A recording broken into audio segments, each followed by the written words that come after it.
Well, hello, everybody. Today we're talking to Serena Wu, marketing project manager at Kinsta. And I used to be biased when I said this, but since I'm no longer working for Kinsta as of February 2021, I have now the unbiased opinion of saying this is the best hosting platform on the market. Serena keeps it all together on the marketing department. I should say marketing departments, plural. Maybe you could give us a short professional background of yourself and tell us a bit more about you. Yeah, so I'm a project manager at Kinsta where I oversee and execute all of marketing's cross functional projects. We have three departments at Kinsta under marketing. We have the growth team, the content team, and the website development team. So, as you can imagine, there's a lot of projects going on in marketing. We want to let people know how awesome Kinsta and its hosting is. So we create a lot of different marketing materials like ebooks, landing pages, internal tools, as well as external tools. And we want to share that with the world by creating, CTAs that lead to specific pages. So with all that going on, I have to coordinate and manage the bandwidth and resources. So that's my main role. And I like to say I play a sort of supportive role to help get things going. That's super interesting, and I'm really excited for this interview because I've done a few before with, for example, Carl Pauline, who is an expert in individual productivity, with Kyle Jepson, who is obviously an HubSpot expert, so both tool and individual focused. But you are the first who we can learn, I can learn, and my audience, I hope, too, a lot from collaborative productivity. How do you make sure those projects in those different teams that you mentioned, which all have different priorities and individuals within them, how you keep that all together? But maybe, first of all, could you tell us a bit more about what are the responsibilities you have in your current role? Yeah, so as mentioned, it's a lot of overseeing the project. So I like to have a bird's eye view of everything that is going on in the marketing team. Although I say everything, but it's not actually every little detail. It's more of the things that require multiple teams to contribute to a project. Hmm. So one of the main tools I use to see this is Trello, and I also keep a list in Confluence just to see what's going on. Right. Um, And those, they are both Atlassian tools, right? Both Trello mhm. and Confluence, they are connected in a way, aren't they? They are. I am not. They are connected, but they don't connect in the ways that I really want them to. Mainly, it's just Mm, linking to each other. So I don't know. Maybe we might go into that more detail later. But sure. going back to like the overall responsibilities, I help kick off a project. I help gather the main stakeholders to talk about said project and come up with action items. And I like to ask, what do you think the efforts are, or how long do you think each portion will take? Because that will help estimate how long a project will take. Um, Mm, and of course, within a project, naturally, we'll have all the information communicate on Slack, but sometimes there's some quiet moments. So I want to get the updates from other people. So sometimes I'll ask them on the side or I'll ping them in the channel and be like, what's your status? So that helps move the project along. Because there's a lot of right. times people don't realize that maybe they are the blocker or they just need a nudge, like they forgot a task here or there. So I'm there to help nudge the project forward a little bit more. I'm more like setting up the parameters and then letting the horses go because Mm, everyone has their, I would say they have the expertise to work on what they need to work on. right. That's an interesting take. And it's also interesting to me because if you would look at the organizational chart, then you are not a part of any individual team. Rather, you're, I guess, an individual within the overall department. But this also means you're not biased. Your interests or your priorities aren't biased towards any website or design team or any other. Mhm. So it sounds like you're kind of a moderator of sorts, uh, obviously juggling all these. individuals' priorities in the air together with the project. And this actually takes me to one of my questions. From what it sounds like, you have to coordinate between different teams, different functions within those teams, different seniority levels. Obviously, you have also a VP of marketing who I believe you report to, but then within those teams, you have different seniorities, different time zones. I mean, I used to work for Kinsta myself, and I experienced how amazingly well-oiled machine it is in a way, but it's still challenging at times if you can't meet up in real time if you're spread across the world, and also different cultures. And that's one thing that I think maybe has some more invisible impact, but an impact nonetheless. So could you speak a bit to how you try and um, yeah, keep everything together considering those different dimensions? Yeah, and I want to touch on all of them. So if I miss on Sure. one, you can remind me. Sure. Um, but I think when you mentioned, yes, there are different departments, and it's true. I think they all, I'm not biased toward one or the other because I'm not specifically embedded in one department. I'm helping all of marketing, and they purposely did that so I could have help the marketing team as a whole, not just one specific area. And I have a recent example where there was, for building out a landing page, one of the departments was like, oh, it would be nice to give it to the other because I want to help lessen the bandwidth on my team. And I was like, well, I would agree with you, but actually on the other team, there's one person who's going to take on this project who's juggling more. So me having that knowledge does help even out the resource management, and that's what I'm here for. Yeah, it is really complicated. And I think what you said there, resource management, is a great way to put it in terms of what skill you need when you go beyond just managing your own work. I feel like I've, well, not mastered, but I think I'm an adept student of kind of managing your own individual resources. And frankly, it's a lot easier. You know, you have control over your own time and actions to a degree. And I make guides, tutorials, courses on how you can use technology like Todoist, Trello, and other tools to help you with that. But what you're doing is taking it really to the next level where, like you just illustrated with this example, you have to constantly be aware of those different workloads, those resources that individuals have, and then match it up and keep everybody happy at the same time. So that sounds yeah, like you need a lot of skill to do that for sure. Yeah, the other dimension that I was interested in is different functions. So obviously, between teams, you have different functions. That's kind of implied, but within teams as well. So, is there anything you could speak to when it comes to that? The thing I can speak to that is it's there are some so specifically for Kinsta, we have 3 departments, and one of them is the website development team, and they are specifically going to be the ones to develop the and build out like certain landing pages or tools. Then we have a design team that specifically helps out for marketing. They're not underneath the marketing umbrella. They're actually part of the design branch under product, but they are dedicated to helping out marketing. So we can call them the honorary 4th department.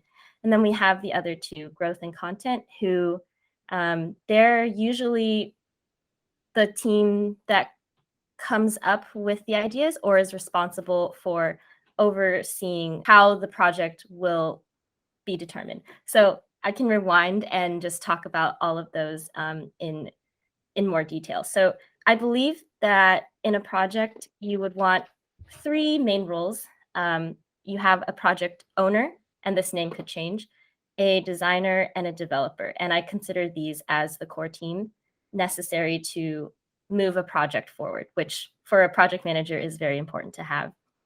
So to describe each, we have a project owner.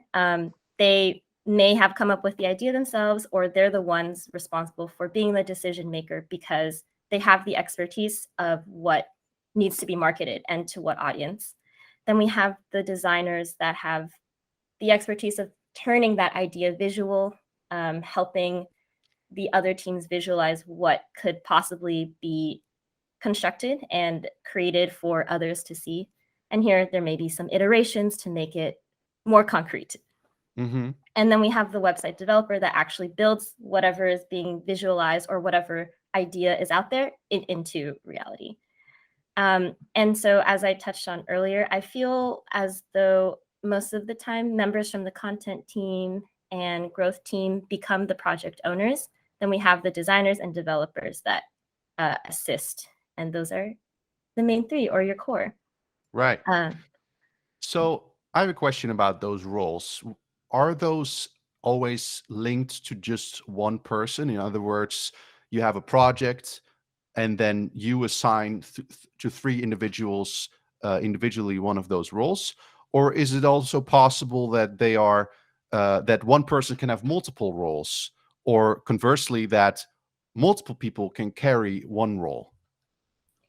yes, to all of those. I Mm, think in a smaller team, if you're like a small startup size, it is common to have one person be multiple roles. right. And on a bigger team, you can have two people being one role. Like you have two resources for design or two for development. But in a lean startup role, it is beneficial to separate out those three. So you have a good balance. I think three is a pretty strong number. Two is, it could be considered too small, and then anything more than like 5 or 6 people to a project could, when they say too many cooks in the kitchen, like it could Mm. delay things. But three is like, we have an idea, and if you're in a meeting with 3 people, it's easier to get decisions moving forward. Right. So it sounds like you are also making a conscious effort not to make projects too big in terms of headcount. Yeah. And I have a lot of experience with brainstorming for design, and they in any many books that you read today, in a brainstorm session, you don't want any more than 8. Um, Mm. Even if they're not contributing to the project itself, it's it would just be a lot of ideas flying around, and it's harder to contain. Right. I remember being a part of such a session that you organized more than once, and it was really it was an eye-opening experience to me how much you can guide thinking by shaping those kinds of exercises in a way where instead of, for example, if it's about a website redesign, I remember taking part in that exercise from the sales angle. Um, and it was interesting to see those perspectives come together in a way that, you could think, okay, we have all these different people, even if it's just, 8 or less, coming together and taking their own point of view with them to end up with discussions or arguments even.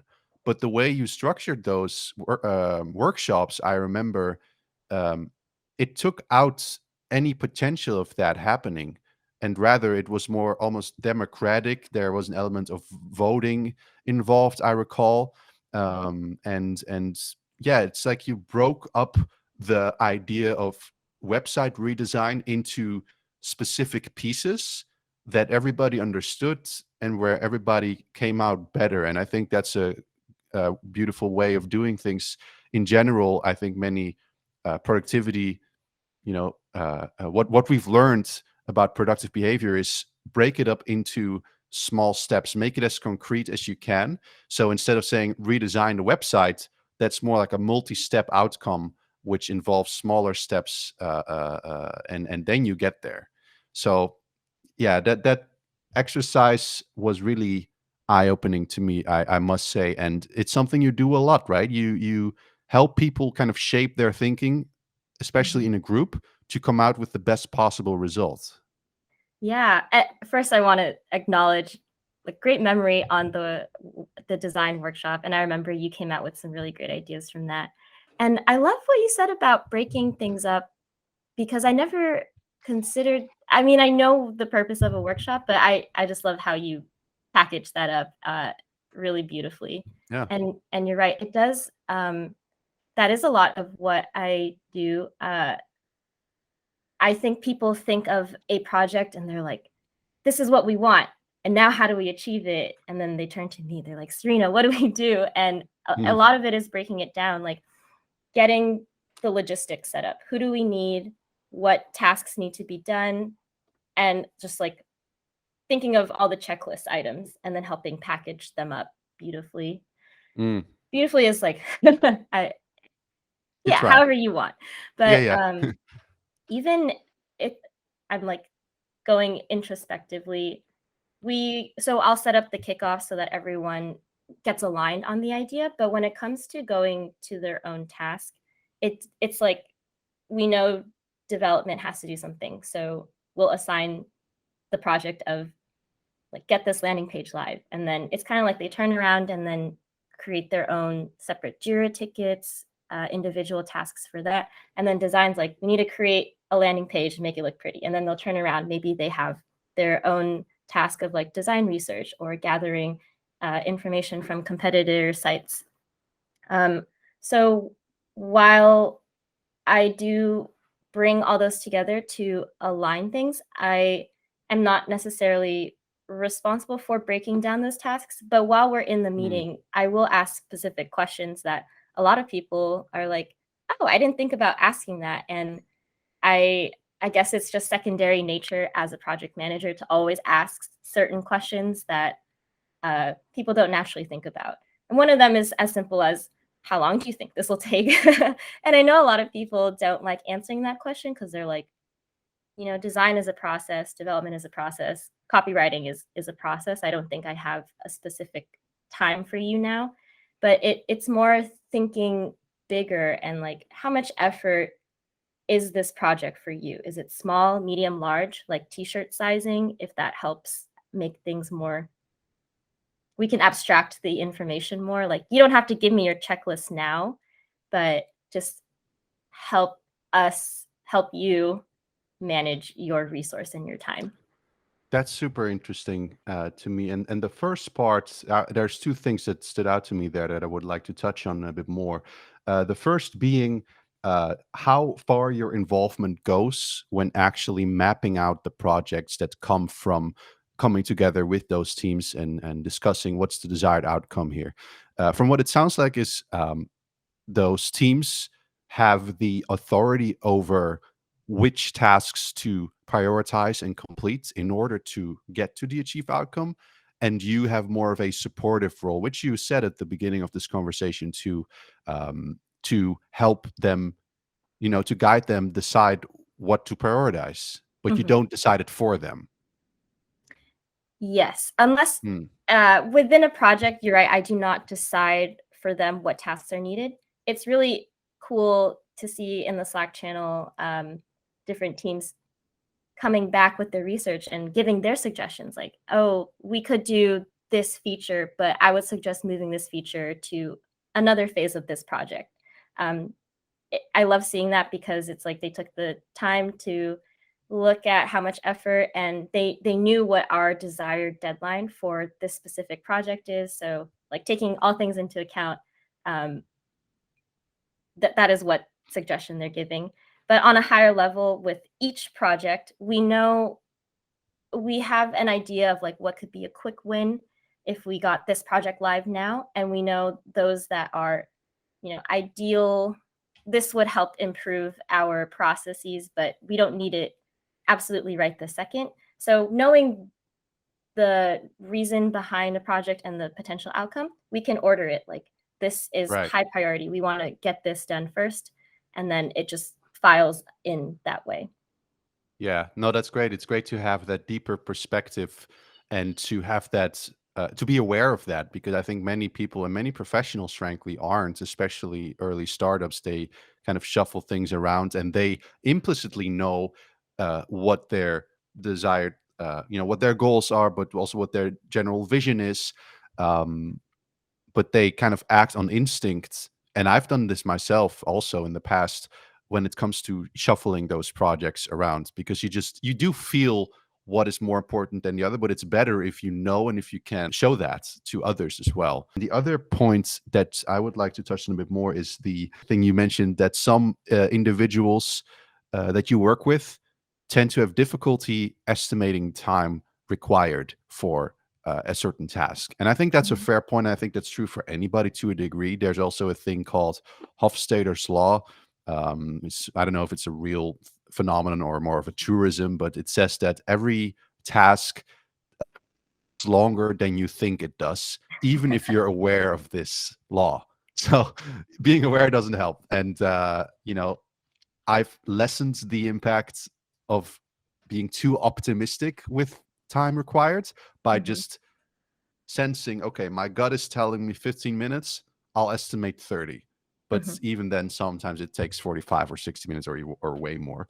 But Yeah. from what they're saying is also, hey, I cannot even give you an estimate because my work is process based. It's almost art in some ways with design. I think that's true, especially. And Mhm. yet deadlines do exist. The outcomes do need to be achieved by a certain time. Do you ever run into a bit of maybe frustration or friction when you have to make clear, I need a commitment from you that it's done by this or that time? How do you handle that? Yes, it's different for every situation, and I think that is true. That answer rings true for most of project management. Hmm. Um, and, and I, in the beginning, to clear the air, it's okay if your estimation is wrong. I do take that into account anyway. Like, don't tell anyone I said this, but a lot of times when people say, like, oh, it'll take me 1 week to complete something, I'll give buffer time. And I think that really relates to the law that you mentioned earlier. Like, they say 1 week, but maybe it'll take an extra 2 days because you never know what'll happen. And even as someone is working on a task, they don't realize certain roadblocks in the middle of their process. So uh those Mm, the buffer time can really be anything. Like, we had to shift um we had to change the outcome or the intended goal, or someone had a sick day or two. Um so and anything can happen, and I think the buffer time is important. But I say we don't like to I don't tell anyone, because then they'll think they have until that time to. well, they're all going to hear this on this podcast, but Well, other than pretend I that, didn't say yeah, it. pretend you didn't uh hear it, everybody. yeah. No, but Okay. that's a good point. You got to have those buffers in place, and I think, like you said, to clear the air beforehand and tell everybody, look, uh, often I've seen, and maybe you've seen too, that things can take longer than expected. So there's no severe consequences if it turns out a bit longer. Mhm. And I think if you work with professionals, especially in a place like Kinsta, from what I've seen, highly professional individuals, uh, there isn't a lot of potential for conflict to arise from that, because they also know that this is true, and they are committed to getting it done properly. Now, that's not true for every organization, of course, but from what I've seen at Kinsta, that is the case. Different time zones, locations, and cultures. I guess we can break those up because the time element is one thing. People in the US, people in Europe, people in Asia, and yeah, how many time zones are there? Well, 20, probably more than 24, even. So, how do you make sure everybody is in sync? Yes. So we are located around the world. So finding or coordinating time zones can be a little tricky. And this is mostly in the context of scheduling meetings, because we do like to have kickoff meetings and to get everyone aligned. So, in a given project, within the three departments, we have, in my head, three major time zones. We have the Americas, Europe, and uh, the Australia area. Right. um, and uh, while it can be difficult, so let me like take a step back and think about my process. Sure. I first think about who needs to be at a given meeting. There's like if there's 5 people, but only 3 are necessary to be there and to help drive decisions, then I will prioritize those 3 in a calendar or for the meeting. So, type their names in the side, see what time slots are available in the calendar, and then I'll make the other 2 optional. That's a good way to relieve some of the pressure maybe about attending. That's something people I think tend to feel easily. But yeah, nobody wants to attend a meeting at 2 a.m. In fact, I No, think that would be crazy to expect. I know, and well, no one I've known signs up at 2 a.m., but sometimes it'll be like 10 p.m. their time, and we're like, "Thank you so much for being here. Was not Mm, expected, but like appreciate it nonetheless." Because it does help. Like the people that come usually have a great suggestion, and it helps turn the project one way or the other. mm, But for every meeting, I make sure to invite people who should know about it just so they know, like, oh, this project is coming up. Um, and then I will type up an agenda, I'll write notes, I'll record the meeting, and then at the end, send everything in a Slack message to let people know of the summary so that they're not missing any key information. I like to have a summary of the meeting because sometimes meetings are 30 minutes, 60 minutes long. Like, are they going to watch through the whole thing? So mm, I like to give a short uh, paragraph of what happened, what was decided, and also what are the action items. Sometimes there's action items for people that aren't there. Uh, then I will say, you can look at this time in the meeting recording for some context so that it'll be easy for them to just jump back in and feel like they weren't missing anything. wow, that's a really good way of doing it. And thanks to technology, that's all possible. I think another good way is to suggest if the whole thing is important, maybe a company address or whatever, just increase the playback speed. I've done Yeah. that many times also with podcasts or instructional videos, whatever. I, in fact, suggested on some of my own videos and courses where I tell my viewers, hey, if this is not a new concept to you, you want to kind of skip ahead, just increase the playback speed. YouTube allows that too. So all of the media players do, and it allows you to really cut back on the time it takes to get caught up again. But Mhm. timestamps do just the same. If it's just a highlight that you want to point out, that's a great suggestion. And I want to go back more into the technology in just a moment here.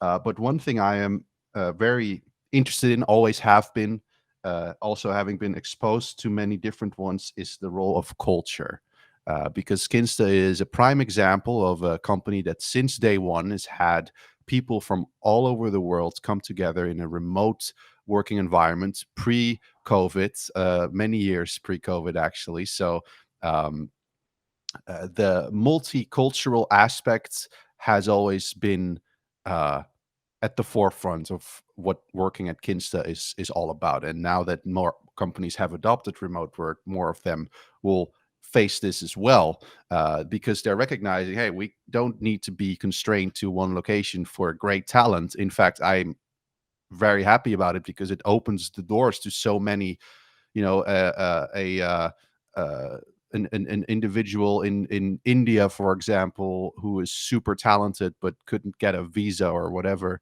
Nigeria, any place in the world, all they now need. Well, not all. It's not always as easy, but in generally speaking, you just need a good internet connection, and that's becoming more accessible too. And then you can really get in and participate. So I think that's super positive. A lot of talents now being able to, yeah, being utilized properly and them building a beautiful career. Um, but of course, there are sometimes implied cultural norms that are applied to work. Mhm. Have you seen any of that? I don't know if you have any examples, but to what extent does that play a role when, yeah, like we said, keeping everything together and running smoothly? Yeah. I do wanna I agree with you on the culture, like being able to work with so many talents across the world is such a unique experience. And I came from like the San Francisco, Silicon Valley tech bubble. And it's so Mm. refreshing to talk to people from, firstly, not California, and secondly, all around the world. So it's been a really refreshing change of pace this way.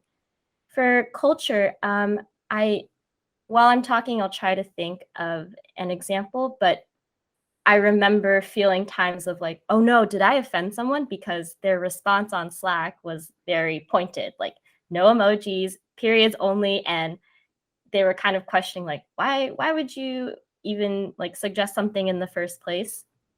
But I think I am one to take things personally pretty quickly, and that's Mm. just a me thing. It doesn't Mhm. maybe maybe even other cultures don't take things personally. They're just like trying to pass their information across. So at the bottom, like the lesson learned at the end of the day is everyone is working toward Kinsta success. Like you don't take anything too personally. Don't just assume best intent that Right. they're just trying to help you or help you help them, and uh, you don't have to feel bad about yourself. Mhm. That's a great point. Assume best intent. That probably gets so much out of the way if everybody has that ingrained. And I know this is part of onboarding at Kinsta too. So Mhm. I haven't really seen any noteworthy uh, conflicts based in culture, rooted in culture. Of course, you can't 100% avoid it. Sometimes somebody makes a remark about a certain country or a certain historic event and they feel about it one way, and someone else who lives there has another opinion. And but that's just natural when humans from all over the world come together. But I haven't seen it escalated or anyway at all. And that's again speaks to, like you said, assume best intent, and that is to bring the organization that you're working for forward. I do actually have an example of my own where I did encounter some friction. I think everybody does feel that, but you learn from it. I am Dutch, so from the Netherlands, and there the norm in business culture is to be direct and almost ignore hierarchy. It is very Mm. different from most places in the world, including neighboring Germany, for example, which you think they would be pretty similar. Well, no, Germany has a super strict hierarchy, Mhm. to the point where somebody at the lower seniority level sometimes is afraid to speak their mind, and even though they know it's best for the company, because Mhm. they're sometimes scared to fall out of line. Well, with the Dutch business culture, it's the opposite. We're not scared enough sometimes. And I remember multiple instances where I just opened my damn mouth wherever I could, and said, well, this is wrong. And I don't care if you're the CEO or whatever your title is, I'm going to tell you. And it's, I think, a positive thing, if you, down the line. But it does lead to friction sometimes. Like, who does he think he is? Mhm. And I've encountered that type of resistance at times, as well, and learned that, well, sometimes it's good to take a step back, as well. So it's a continuous kind of interplay between those norms that are applied, and in the end, it's funny most of all, and that's a good thing, right? I can laugh about it a bit, like, ha, that's just the cultural kind of software we have installed that's kind of conflicting a little bit, and we try to make it work. So that's uh that's a good thing. That's so um funny. yeah. I didn't even think about how some people might be too afraid to speak their mind. And I just wanted to say that in marketing, we try to create a safe space. Like you can say anything here and make things Mm. like I started a channel for people to join if they wanted to have like a fun time chatting. And yeah, just trying to encourage culture of um, it's okay. But I don't know, maybe that's just me being from America and assuming that everyone thinks that way. So when you mentioned your example, I just wondered like, how many people uh, have the hierarchy in mind and don't always say everything. But I'd like to think that everyone on the marketing team is um, on the same level where it's all for if it's for marketing and the benefit of marketing, then they'll bring it up.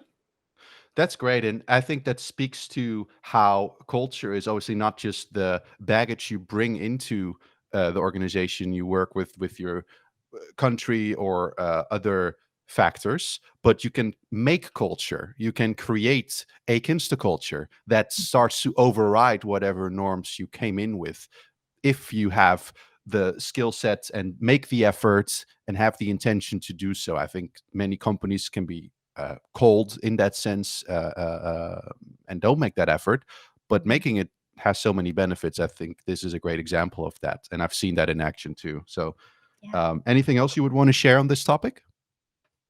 No, just that. Cool.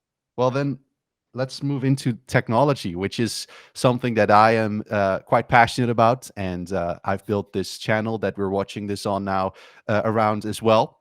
So Mm. many of listeners have maybe been eagerly waiting for this specific portion too. um, because you mentioned that you use some of the Atlassian products, for example. What are Mhm. some of the other tools in your stack? And could you elaborate on how you use them currently, but perhaps also how you would want to use them in an ideal world? Yeah. So I think I mentioned earlier Trello and Confluence. We Right. also use Slack for our main communication, the Google Suite, and those are actually Jira for the development team. Those are the main ones right now, and I can run through each of them. So for Slack, that's where the main communication is. After a kickoff, the project channels are created there, and all information flows through Slack. On Confluence, I write the project briefs and most notes in there and organize everything in Confluence. And it's kind of like our documentation training hub. Like when people get onboarded, they usually are directed to many links in our Confluence. It's like an Uh, internal wiki, right? yeah, yeah. Yeah. I love that internal wiki. And I actually just started a new FAQ section. So if anyone has a commonly asked question, there will be an answer, hopefully. Hmm, It's starting to be built out that way. nice. And for Trello, it depends on which team you ask. Some teams use Trello very heavily, and some do not. I think the alternative would be Jira here, but it was highly adopted on a lot of the departments when I first joined. So I actually used Trello for my main marketing team project board. It's like my personal bird's eye view of everything going on. Um, and I I think it's good. I think it's missing key features. Should I dive into them now? Well, yeah, and in the pre-interview brief, you mentioned one that stood out to me there, which is the ability to synchronize cards across multiple boards. Yes, like the mirroring cards Hmm. function. They've like teased it out for a Hmm. couple months and it still hasn't happened.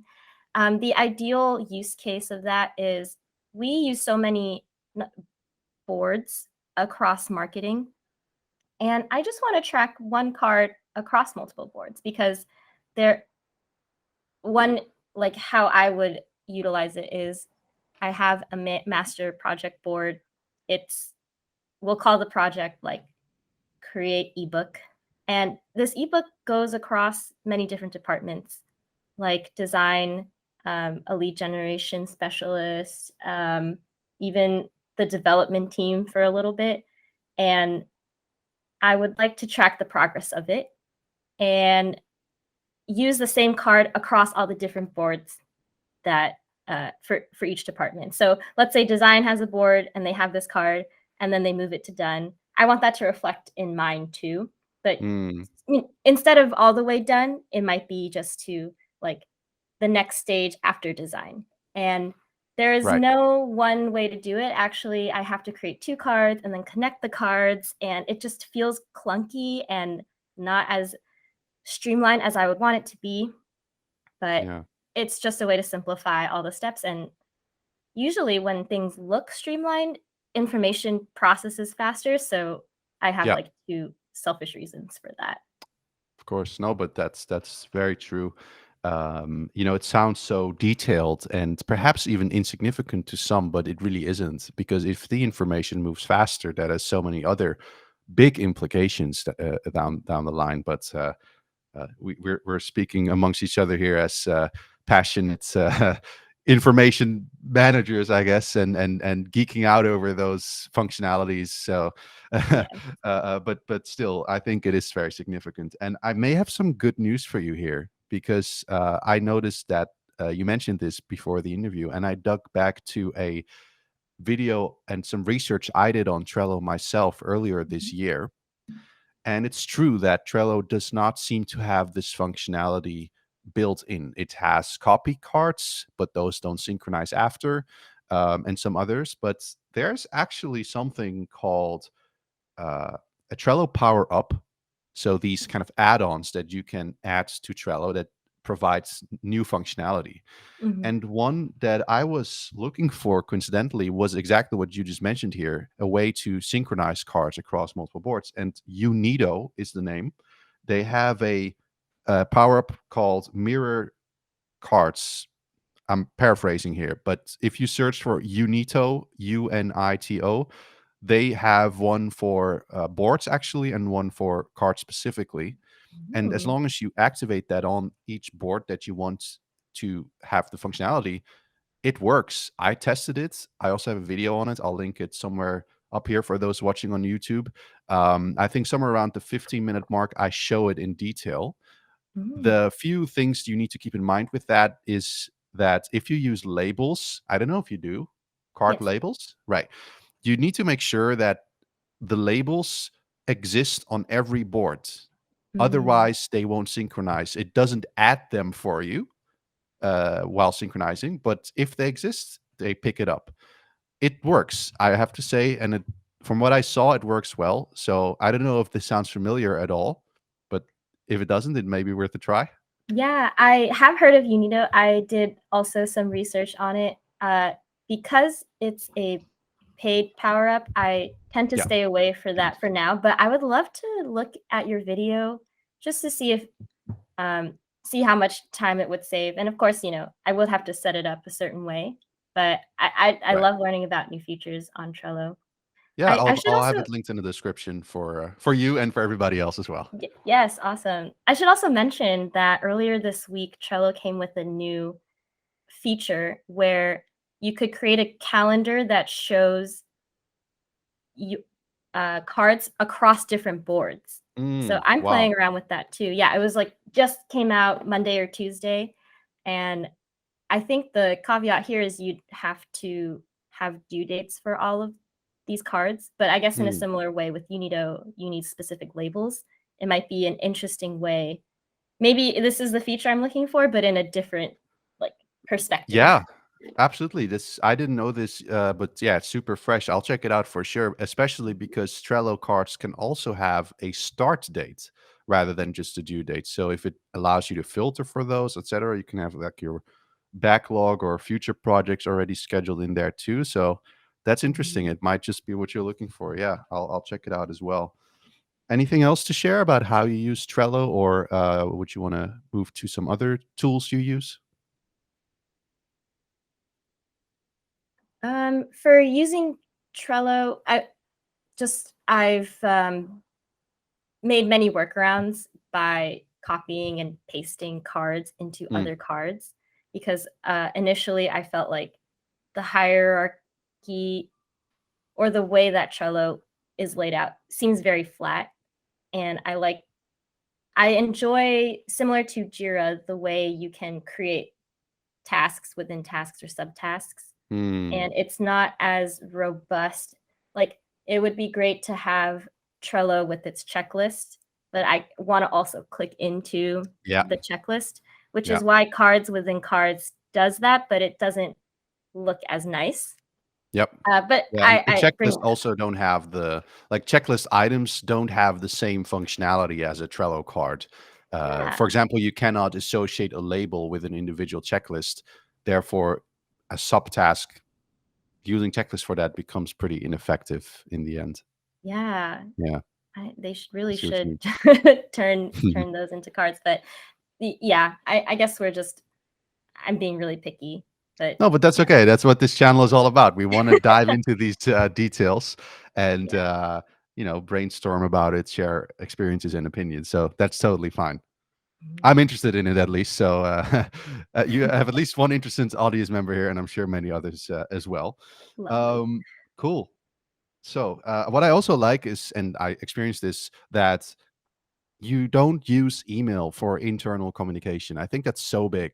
Email is so, I think, improper for internal communications and threads, etc.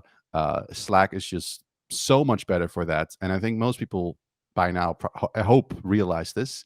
Mhm. But to me, it was really nice to have this distinction where I know internal communication is always going to be on Slack, but external communication is always going to be with email. And I know Slack has some functionality for external as well. You can invite guests, etc. But in practice, for me, especially in sales, it was really nice having that distinction where I know if I do my inbox triage in Gmail, I know that it's all going to be sales leads, or later on when I became a manager, I know it's going to be vendors and partners, etc., all external. So that distinction, I think, is really nice, and I recommend everybody watching this, if you have a company or are part of an organization and you're still using email for internal comms, switch it up, because it will make you a lot less stressed.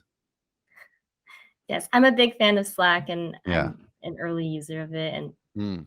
so far it keeps things organized the way I would want it to by creating Hmm. threads.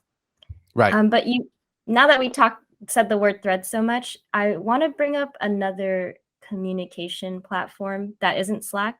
I think it's just called Thread or Threads.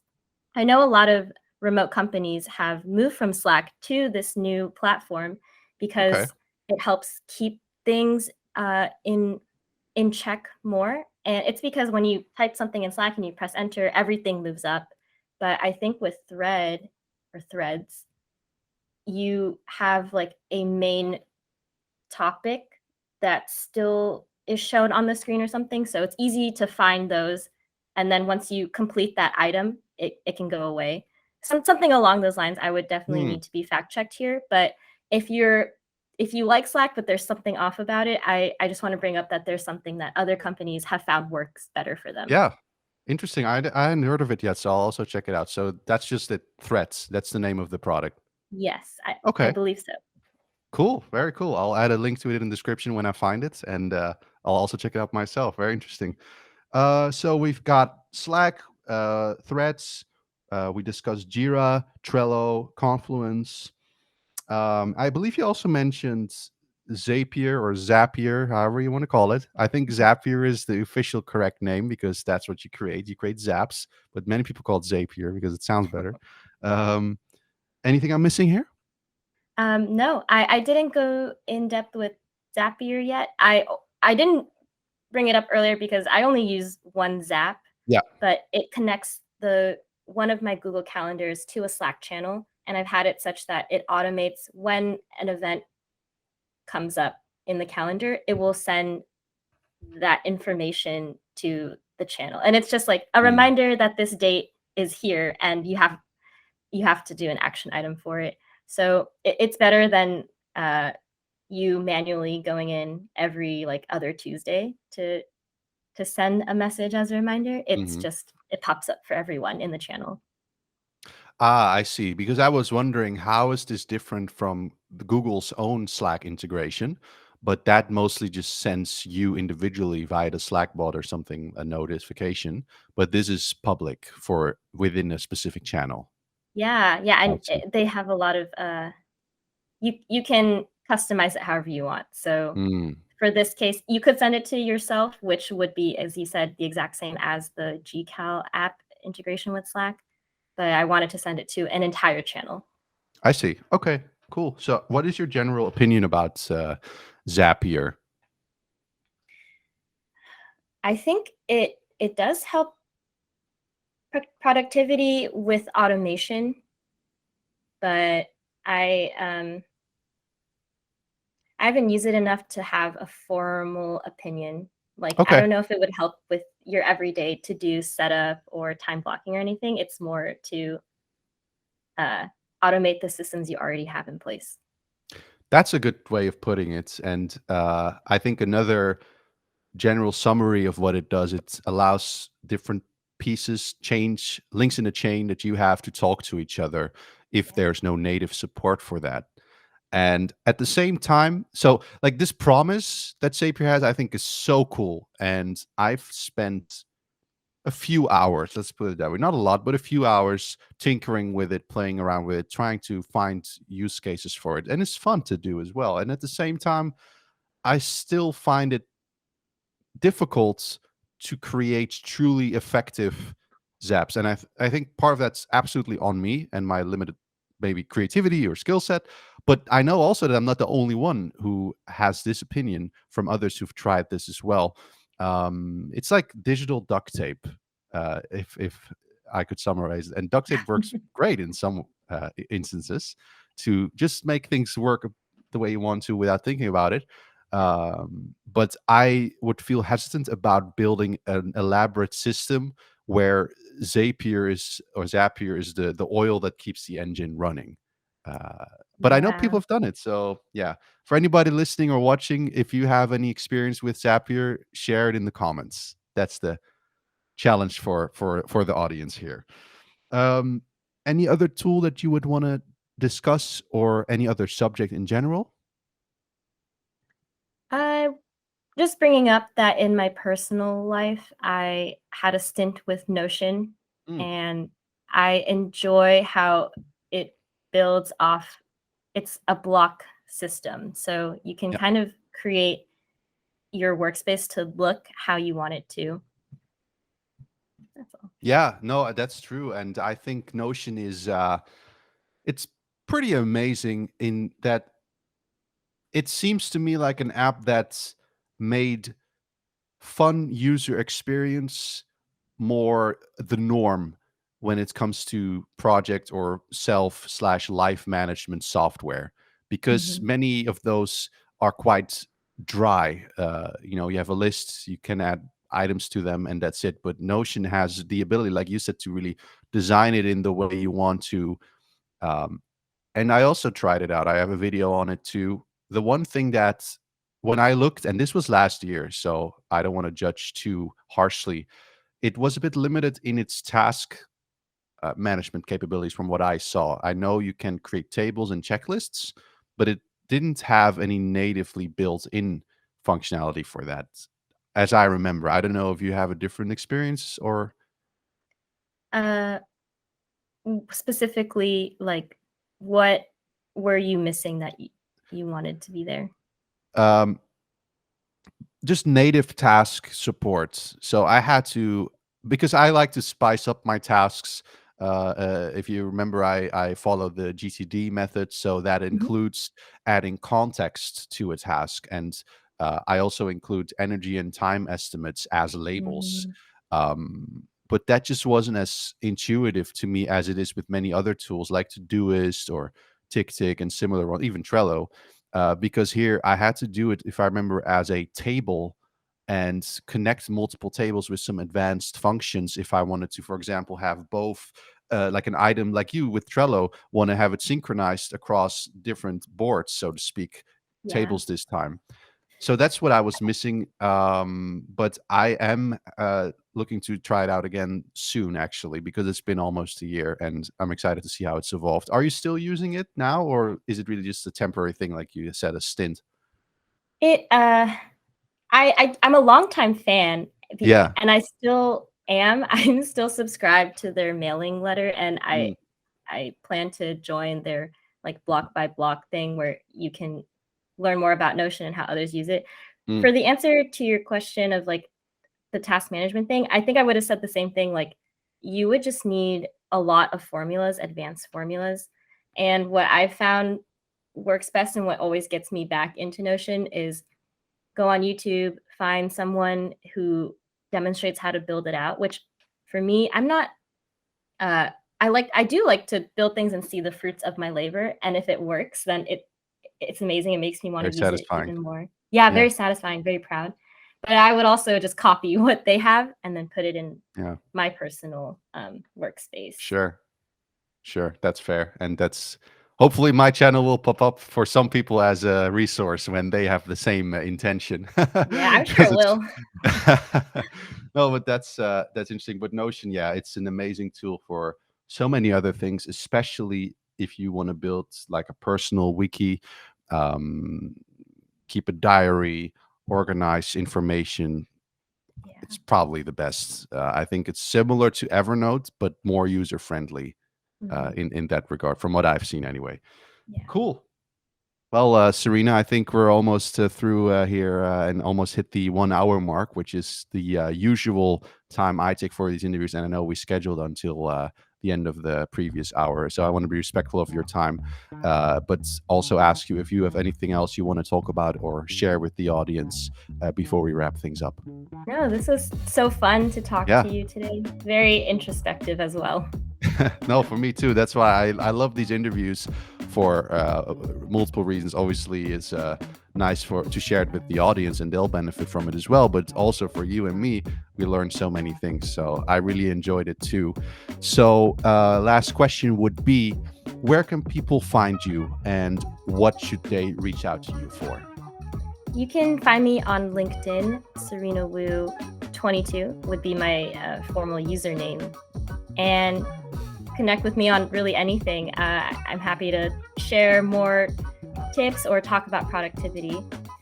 And also, I have a side project that is about to come out. It's called Bayside Queens. It is a podcast talking about badass Asian women and their stories and who they are and their identity. So find that on any major podcast when it comes out, hopefully sometime in May. Cool. Well, that's something to look forward to, and you're certainly a badass Asian woman yourself, Serena. So thank you so much for taking the time to come here today, and see you. Thank you for having me. Bye.